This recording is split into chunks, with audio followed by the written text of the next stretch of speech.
think was driving your father? I think at that time, he just wanted to get out of Gary, Indiana and move on to something different. And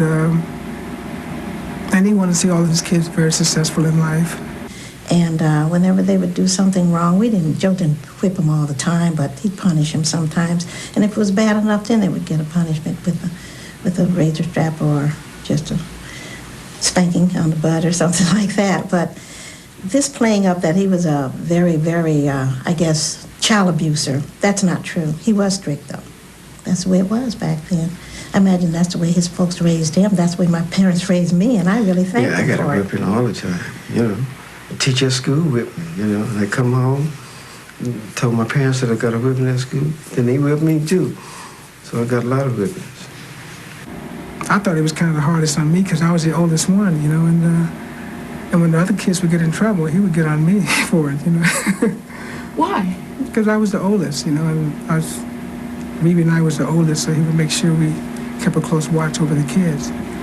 And in most cases that I can think of, we weren't allowed to go visit or stay all night with other kids. Why was that? Because he didn't have control and didn't know what was going on, didn't know how their parents were, how lenient they may have been, or what they allowed their kids to do. There's 6 boys in that house. And you know, we were rough. It's a lot, and there had to be some order, you know.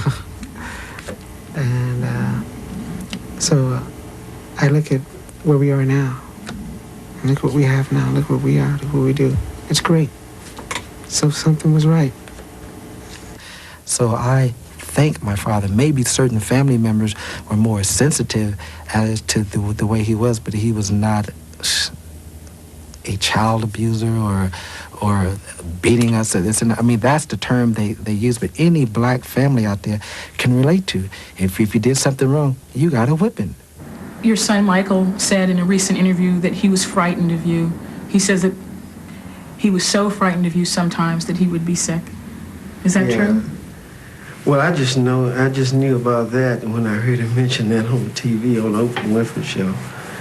I didn't know anything about him being sick, but regurgitating. But if he did regurgitate it, he regurgitated all the way to the bank, you know. What do you mean? I mean, by me being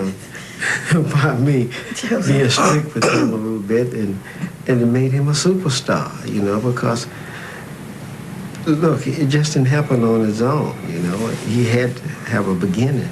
All of them had to have a beginning.